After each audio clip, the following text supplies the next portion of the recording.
పరలోకబంధన పరమ తండ్రి, పాపుల రక్షక, పాపుల పాలడి దైవమా, మహోన్నతుల మహోపకారి, దేవాది దేవ, రాజాది రాజా, యేసయ్య తండ్రి, మీకే స్తుతి స్తుతి స్తుతి స్తుతి స్తుతి స్తుతి స్తుతి స్తుతి స్తోత్రము తండ్రి.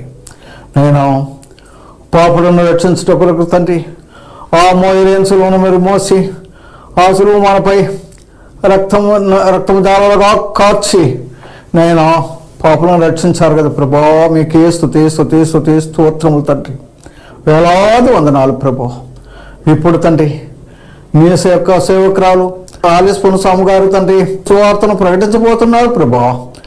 నేను ఆమెకు లోతైన మర్మాలు తెలియజేసి కంఠస్వరాన్నిచ్చి చక్కగా నేను సువార్తను ప్రకటించినట్లు ఆమెను ఆశ్రయించండి ప్రభా. నేను చూసిన వారందరూ నేను స్వస్థపడినట్లు వాళ్ళ కష్టాలు బాధలు తీర్చి వాళ్ళు ఆశ్రయించండి ప్రభా. మీకే స్తుతి స్తుతి స్తోత్రము తండ్రి. ఇప్పటి వరకు మీరు పాపులందరినీ రక్షించిన కొరకు వేలాది వందనాలు ప్రభా. మీకే స్తుతి స్తుతి స్తుతి స్తోత్రాలు చెల్లించుకుని రానయ్యన్న యేసయ్య నామములో ప్రార్థిస్తున్నాము తండ్రి, ఆమేన్. ఫాస్టింగ్ ప్రేయర్ ఫెలోషిప్ తరపున దేవునికి స్తోత్రం. మీకందరికీ వందనాలు. వాక్యానికి ముందు సహోదరి గురించి 2 మాటలు.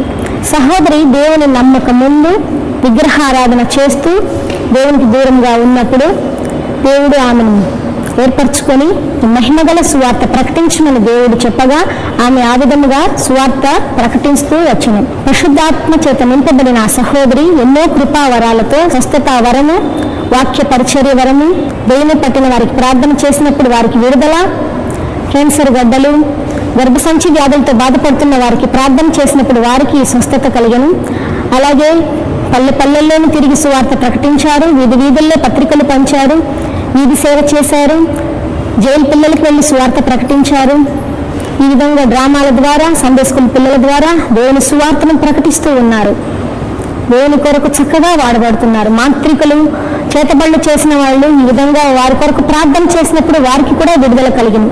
దేవుని శక్తి ద్వారా ఆమె సువార్త ప్రకటిస్తుండగా ఈ విధంగా ఎన్నో అద్భుతాలు, స్వస్థతలు దేవుడు ఆమె చేత చేయిస్తూ సువార్త సేవ చేయించుకుంటున్నారు. అన్యుల మధ్య పరిచర్య చేసినప్పుడు అన్యులందరూ దేవుని దగ్గరకు వచ్చి ప్రభుని నమ్ముకుంటున్నారు.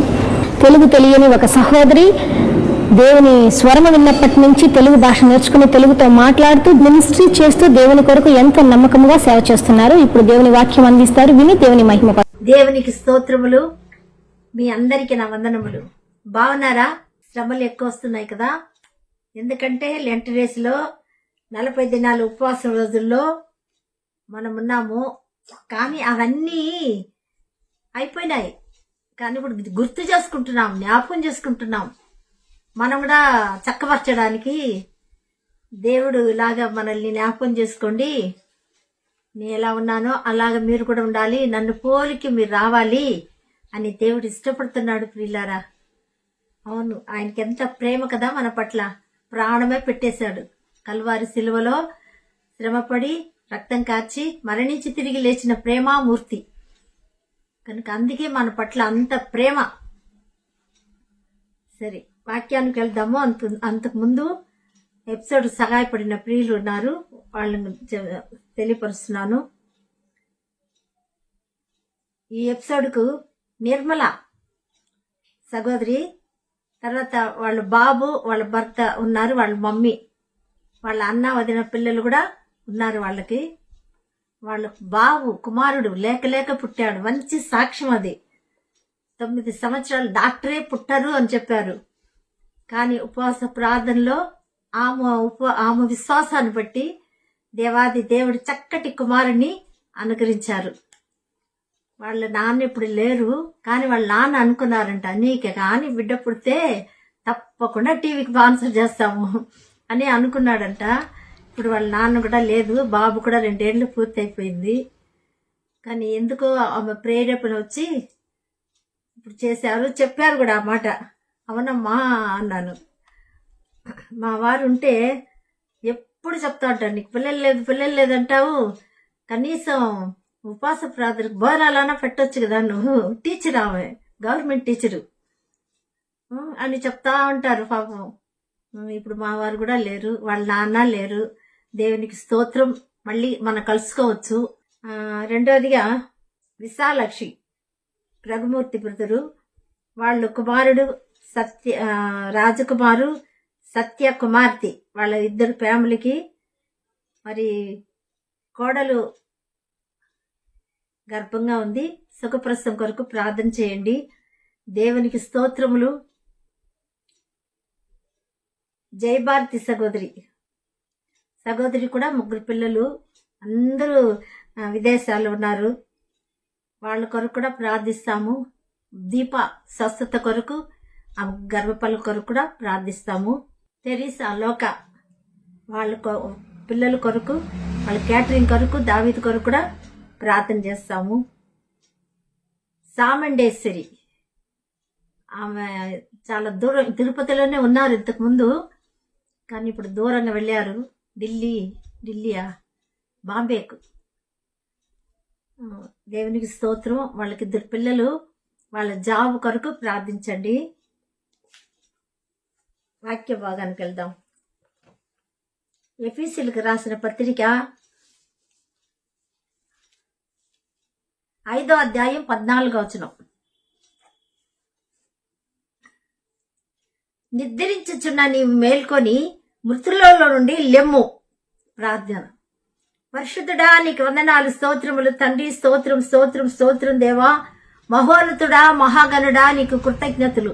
వాక్యమైన దేవానికి స్తోత్రం. వివరించే యోగ్యత నాకు లేదు నాయనా, మీరే మాట్లాడండి. పరిశుద్ధాత్మ దేవా, మీరు వచ్చి వివరిస్తే మాకందరికి అర్థమవుతుందయ్యా. మీరు మాట్లాడి మీ నామానికే ఘనత మహిమ ప్రభావాలు పొందుకోమని, మా కొరకు రక్తం కార్చిన, మరణాన్ని జయించి లేచిన యేసుక్రీస్తు శక్తిగల నామములో స్తుతిస్తూ సహాయం కోరి అతి వినయంతో వేడుకుంటున్న పరలోకమందున మా తండ్రి, ఆమేన్. వాక్యానికి వెళ్దాము. నిద్రించుచున్న నీవు మేల్కొని మృతులలో నుండి లెమ్ము. మనము మామూలుగా క్రీస్తునందు చనిపోతే ఏమంటాము? నిద్రపోతారు కదా, వాళ్ళు చనిపోలేదు అని మామూలుగా దశలోనికి మొదటి పత్రిక 4వ అధ్యాయం 15-16 వచనములో మనం చూడొచ్చు. ఆ మాటలు ఉన్నాయి. క్రీస్తు మరణించి తిరిగి లేచాడని ఎవరైతే విశ్వాసం ఉంచుతున్నారో వాళ్ళు మరణించరు, నిద్రిస్తున్నారు. వాళ్ళు దేవుడు వెంట పెట్టుకొని వస్తాడు. మొట్టమొదట దేవుని సన్నిధిలో చేరేది వాళ్లే అంటారు ప్రభు. మొదట వాళ్ళే, మనము కాదు. మళ్ళీ తర్వాత మనం కూడా కలుసుకుంటాము అని దేవుడు చెప్తున్నాడు. మళ్ళీ ఇద్దరు కలిసి కూడా ప్రభు రాకడలో మేఘారుడై వస్తాడు. మన ఆకాశం మేఘం తీసుకెళ్లిపోతుంది. వాళ్ళే లేస్తారు, సమాధి తెరవబడి మనము కలుసుకుంటాము. అంటే జీవాన్ని మూటగట్టి పెట్టారు కదా, సమయాల గ్రంథంలో రాయబడింది. ఆ మూట ఇప్పితే ఆ జీవం వస్తుంది. తర్వాత ఆత్మని దేవుడు పంపుతాడు. ఆత్మ తను పంపిన దేవుని దగ్గరే ఆత్మ ఉంది కనుక ఆత్మ పంపినప్పుడు వాళ్ళు లేస్తారు. బట్ శరీరం ఇక్కడ ఉంది భూమి మీద. లేస్తే మనం కూడా మార్పు చెందుతాము. నమ్మిన మనము పరిశుద్ధంగా జీవించి జీవితం ఉన్నప్పుడు మార్పు చెందుతాము. అప్పుడు మేఘం వచ్చి తీసుకెళ్లిపోతుంది. యేసు ప్రభుని ఎలా తీసుకెళ్ళింది అలాగే మనల్ని తీసుకెళ్తుంది యేసయ్య దగ్గరికి.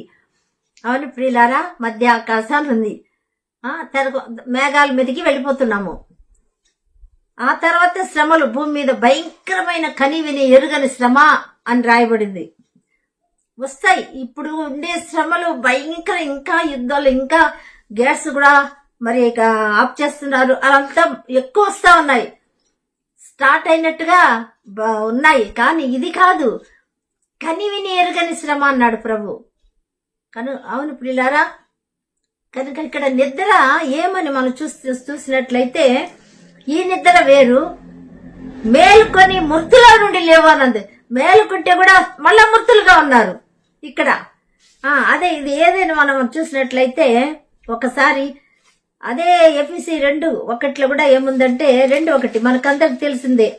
పాపం చేత, మీ అపరాధం చేతను పాపం చేతను మీరు సచ్చిన వారి ఉండగా ఆయన మిమ్మల్ని క్రీస్తుతో కూడా బ్రతికించేను. అంటే చచ్చిపోయిన మనల్ని కూడా క్రీస్తుతో కూడా బ్రతికించాడు అని రాయబడింది కదా.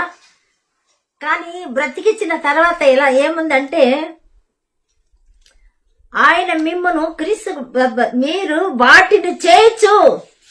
వాయుమండల సంబంధమైన అధిపతిని అనగా అంటే వాటిని చేయొచ్చు అంటే ప్రభు నమ్ముకొని బాప్తిసం తీసుకున్న తర్వాత ఏం చేస్తాము? ప్రభు బల తీసుకుంటాం, పాటలు పాడతాము, వాక్యానికి వెళ్దాము, ఆరాధనకి వెళ్తూనే ఉంటాం, వస్తూనే ఉంటాం కదా. కానీ వాటిని చేయొచ్చు. ఏం చేస్తున్నామంట?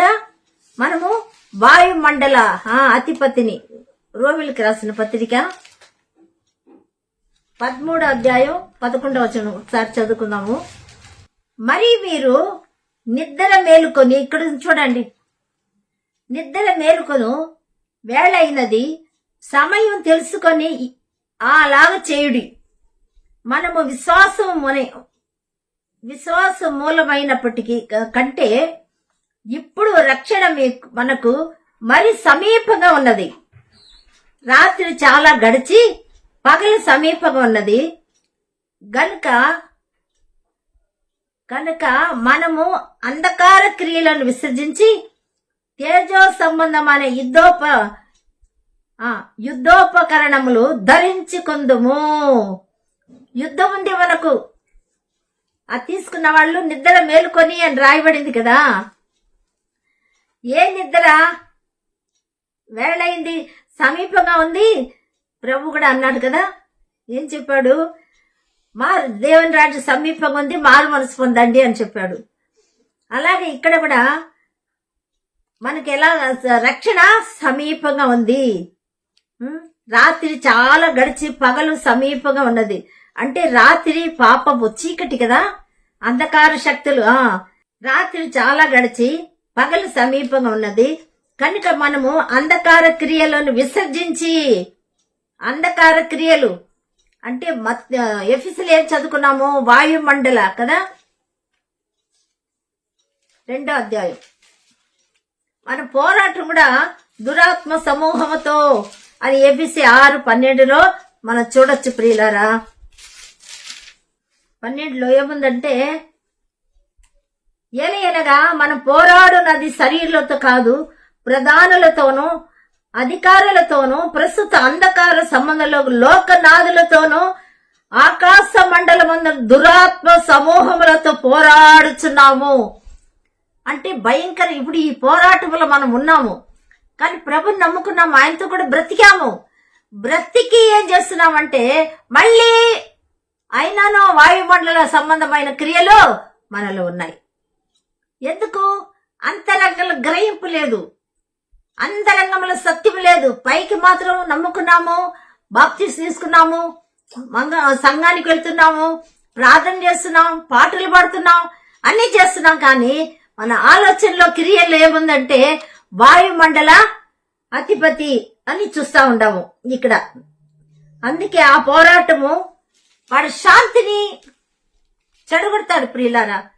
అలా ఉంటే మనము, అందుకే చక్కగా రాయబడింది రోమాలో 12వ వచనం, అంధకార క్రియలు విసర్జించండి, అప్పుడు తేజ సంబంధమైన యుద్ధోపకరణములు ధరించుకోండి. ఏం ధరించుకోవాలి? సర్వాంగ కవచం ధరించుకోమని ఎఫెసీ 6:13-14 రాయబడింది. నీతి అని మైమరపు ఆ సర్వాంగ కవచం 13 నుంచి, ఏలైనగా మీ నడుముకు సత్యం అని దట్టి కట్టుకోవాలి, సత్యములో ఉండాలి. అప్పుడు వాడిని జయిస్తాం ప్రియులారా. మనము సత్యములో నడుముకు కట్టుకోవాలి, నీతి అని మైమరపు తొడుక్కోవాలి.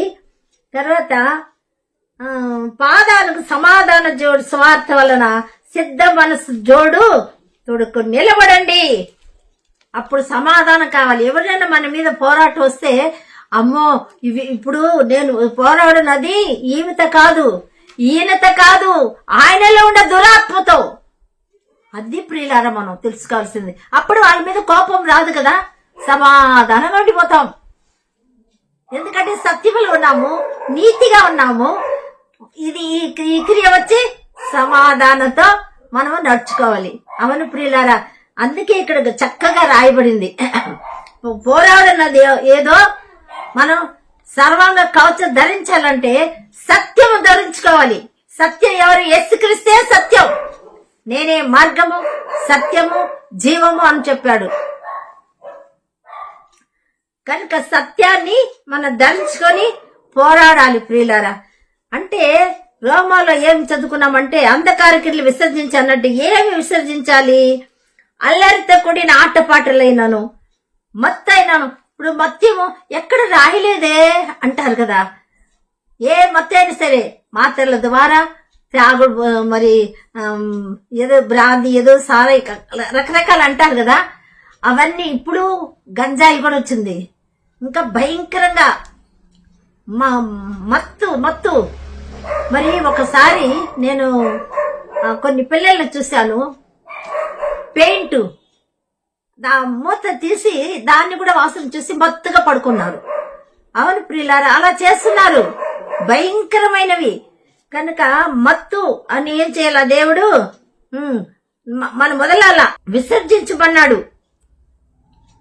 మత్యమైనను లేకయు, కామ విలాసములైనను, పోకిరి చేష్టలైనను లేకయు, కలహమైనను మత్సరమైనను లేకయు, పగటి యందు నడుచుకొనున్నట్లు మర్యాదగా నడుచుకొందుము. మెట్టుకు ప్రభువైన యేసుక్రీస్తును ధరించుకొనిన వారై శరీరేచ్ఛలను నెరవేర్చుకొనుటకు శరీర విషయమై ఆలోచన చేసుకొనకుడి. అది విసర్జించాలంటే ఈ 40 రోజు ఉపవాసంలో దేవునికి ఏది ఇష్టం లేదో, వాయుమండల అధిపతికి, దురాత్మలు, దుష్ట శక్తులకు, అంధకార శక్తులు ఏ క్రియ ఉందో, ప్రభువా నేను ఉపవాసన్నాను, నీ ఇష్టం లేని విడిచిపెట్టుకు నాకు సహాయం చేయండి, నాకు శక్తిని ఇవ్వండి ప్రభువా, నీ ఆత్మ అభిషేకం ఇవ్వండి ప్రభువా అని ప్రార్థిస్తామా ప్రియులారా? అలా ప్రార్థిస్తే సాతాన్ని, పోరాటాన్ని జయిస్తాము. అవును, దుష్టుని మనం జయించేవారుగా మనం ఉంటాం ప్రియులారా. కనుక అందుకే యెషయా గ్రంథము, ప్రభు మన పక్షాన యుద్ధం ఆడే దేవుడు ఉన్నాడు, 26 అధ్యాయము 19 వచనం ఒకసారి చదువుతాను. మృతులైన నీ వారు బ్రతుకుదురు, నా వారి శవములు సజీవుల మగును. చూసారా ఎంత చక్కగా అపవాదితో దేవుడు చెప్పే మాటలు. మృతులైన మీ వారు, అంధకారుల క్రియలు, దురాత్మ సమూహం, దుష్ట సమూహం మనం పోరాడుచున్నాం కదా, వాడే మనకేం చేశాడు? అంధకార క్రియలు ఇచ్చి మృతులుగా చేశాడు. పాపం చేత, అపరాధం చేత మృతులై ఉండగా.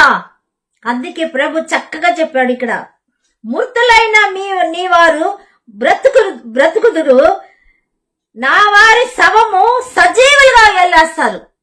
నా వారి శవములు అంటే క్రీస్తునందు మృతులు, క్రీస్తునందు నిద్రపోతారు. వాళ్ళు చనిపోరు.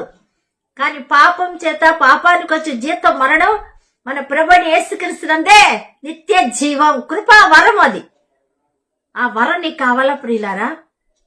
చనిపోతే బ్రతికిస్తాడు, యుగ యుగాలు జీవిస్తాము, సదాకాలం ఉంటాము. ఇది ఒక వరం. అందుకే దావీదు 27వ అధ్యాయం 4వ వచనం, ప్రభా నీ దగ్గర ఒక వరం అడుగుతున్నాను.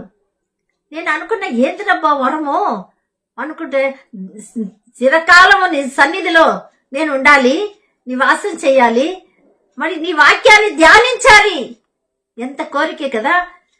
మరి అలాగే దేవుని సన్నిధి కోరాడు. కనుక ఇది ఒక వరం. రక్షణ కూడా ఒక వరం ప్రియులారా, వరం.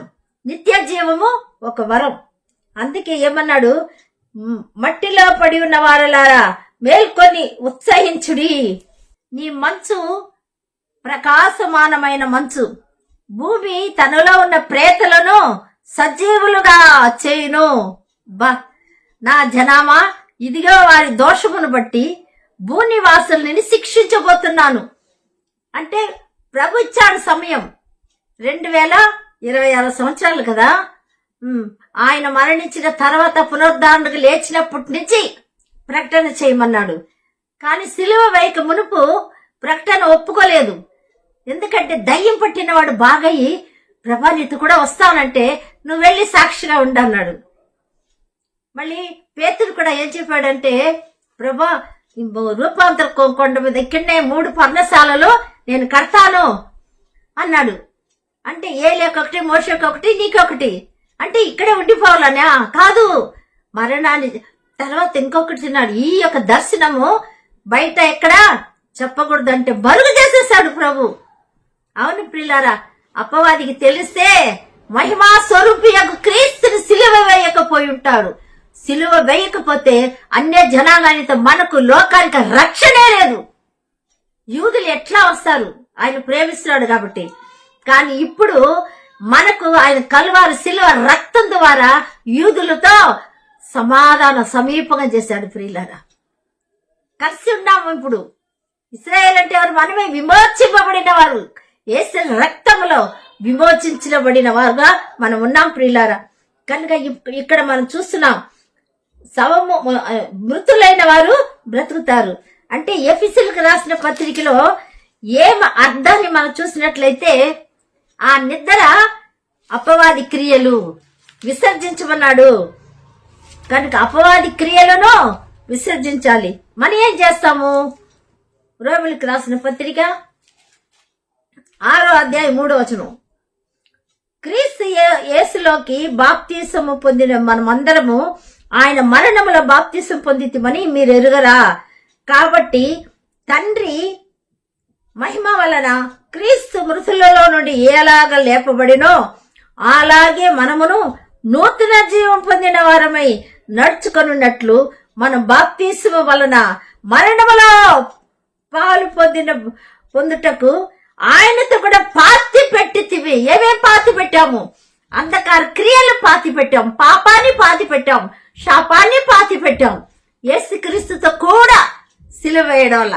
అవును ప్రియులారా, ఎంత చక్కగా దేవుడు మనకు అలాగే యేసుక్రీస్తులో అన్ని తీసుకున్నాడు. ఇప్పుడు సిలువలో కనపడేది ప్రభు కాదు, మనమే కనిపిస్తున్నాం. ఎందుకంటే ఆయన అందమైన వాడు, సౌందర్యవంతుడు.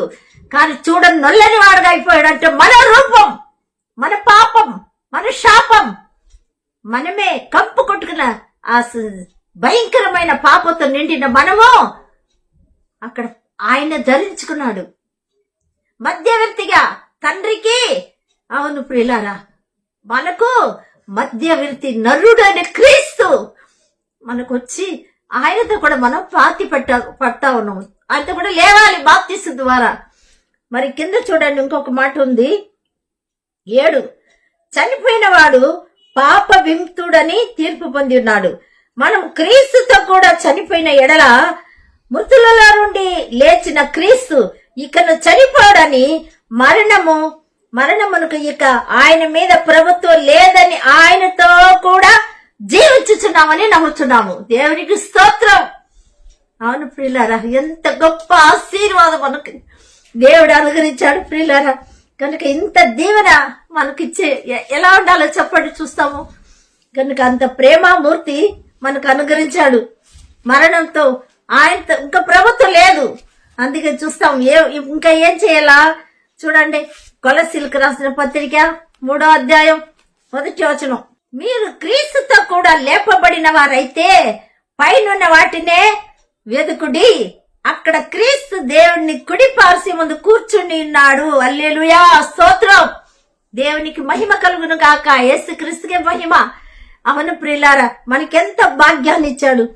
బాప్తీసు ద్వారా ఒక గొప్ప కార్యం. అంటే పైకి కాదు ప్రియులారా. నికోదేము అడిగినాడు యోహాను సువార్త 3:3లో, ఏం చేయాలని ఆ నిత్య జీవం పొందాలంటే, అంటే నీటి ద్వారా ఆత్మ ద్వారా బాప్తీసము పొందాలా. నీటి ద్వారా ఆత్మ ద్వారా మునగకపోతే పుట్టకపోతే మరి లేదు, చూడరు అని కూడా చెప్పాడు. కనుక నీటి ద్వారా అంటే వాక్యం అనే నీరు, పరిశుద్ధాత్మ ద్వారా.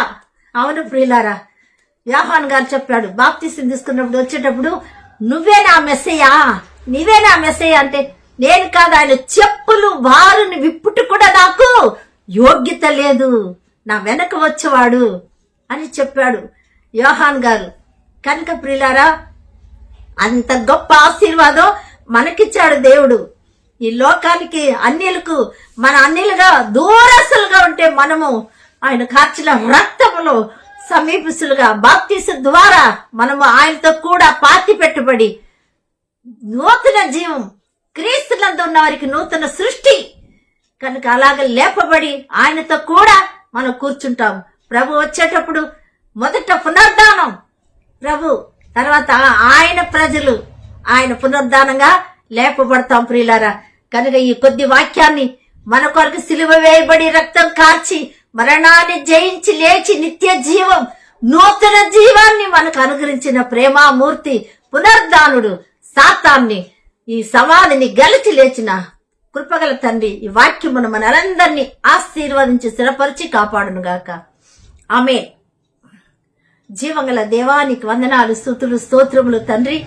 ప్రభా పాన్సర్ చేసిన బిడ్డల్ని ఆశీర్వదించి దీవించండి తండ్రి. నా ప్రియ ప్రభా, మేము తండ్రి వాటిని చేయొచ్చు నాయనా తండ్రి. ఇదిగా అంధకార క్రియలతో పాలివారుగా మేము ఉండకుండా నాయనా నూతన క్రియ, నూతన జీవం మాకు ఇవ్వడానికి ఇష్టపడ్డావు. నీకు వందనాలు, స్తోత్రం నాయనా. అవును ప్రభా, ఏబిసి నాయనా తండ్రి 2వ అధ్యాయం 5 నుంచి 7 వరకు చదివితే నాయనా బ్రతికి నాయనా తండ్రి మమ్మల్ని విడిచిపెట్టలే, లేపి మీతో కూడా కూర్చోబెట్టుకున్నావు తండ్రి. తండ్రి నీకు స్తోత్రం నాయనా, స్తోత్రం. అలాంటి గొప్ప భాగ్యాన్ని మాకు ఇచ్చావు నాయనా. ఏమిచ్చి రుణం తీర్చుకోగలవు నా తండ్రి, నీకు స్తోత్రం. కనుక ప్రతి ఒక్కరిని ప్రభా మీరు ఆశీర్వదించి దీవించండి నాయనా. వింటున్న వాళ్ళని ఆశీర్వదించండి ప్రభా.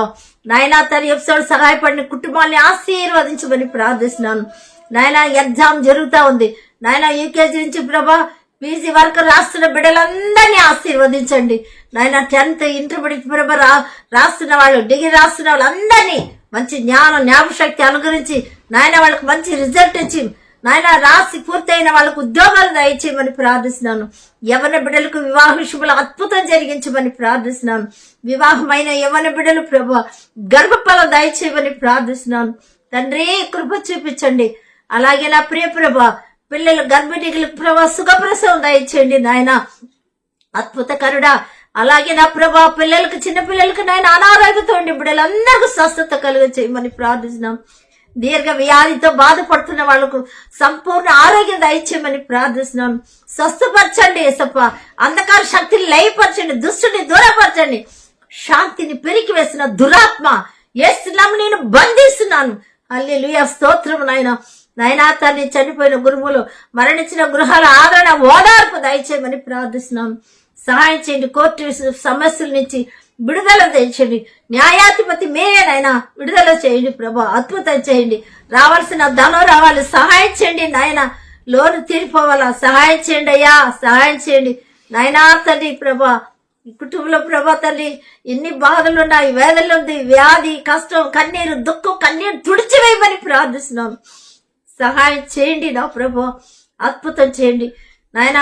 శాతాను సమాధి గెలిచి లేసిన నీ శాంతినే మాకు పెట్టి వెళ్ళిన శాంతిమూర్తి, ప్రేమామూర్తి ఈ కొద్ది వాక్యాన్ని నాయన నీరు కట్టి ఫలింప చేయమని నాయనా తండ్రి మా పాస్టర్ గారు కూడా ప్రభా సంపూర్ణ ఆరోగ్య, శక్తి, బలము దయచేయమని ప్రార్థిస్తున్నాను. స్వస్థపరచండి ప్రభా, నీకు వందనాలు. సంఘ కాపర్లందరినీ కూడా ఆశీర్వదించండి నాయనా తండ్రి. నీకు వ్యతిరేకంగా మాట్లాడి నోర్లు విప్పించండి ప్రభా. నాయనా సాతానుడు, అంధకార క్రియలు ప్రభా, చీకటి శక్తులు ప్రభా నశింపచేయండి ప్రభా. నీకు స్తోత్రము నాయన. నాయనా మా కొరకు రక్తం కార్చి ప్రభా దూర దేశంలో ఉండే బిడ్డల్ని ఆశీర్వదించండి. బిజినెస్ చేసుకున్న బిడ్డల్ని ఆశీర్వదించండి ప్రభా. నాయనా కరుణామూర్తి, ఇదిగా నా ప్రభా ఎవరెవరు వేదనతో, దుఃఖంతో, బాధలతో, కన్నీరుతో ఉన్నారో ఆ కుటుంబాలందరినీ కూడా నెమ్మది, శాంతి, సమాధానించి ఆశీర్వదించి జన్మదినం, వివాహదినం చేసుకున్న బిడ్డలు కూడా ఆశీర్వదించమని మీ నామానికే ఘనత, మహిమ, ప్రభావాలు పొందుకోమని మా కొరకు రక్తం కార్చి మరణించి తిరిగి లేచిన పరిశుద్ధాత్మ ప్రేమగల తండ్రికి, కృపగల దేవునికి యేసుక్రీస్తు శక్తిగల నామములో స్తుతిస్తూ ప్రార్థించండి వేడుకుంటున్న పరలోకమందున్న మా తండ్రి. ఆమేన్, ఆమేన్. మీ అందరికీ నా వందనములు. దేవుడు నీకు తోడై ఉండును గాక. Our address evangelist M Alice Ponnuswamy గారు, door number 18-2-183/A, Ashok Nagar, Tirupati. మా పిన్ నెంబర్ 517501. మా సెల్ నెంబర్ 9949100777. మా ల్యాండ్లైన్ నెంబర్ 0877225377.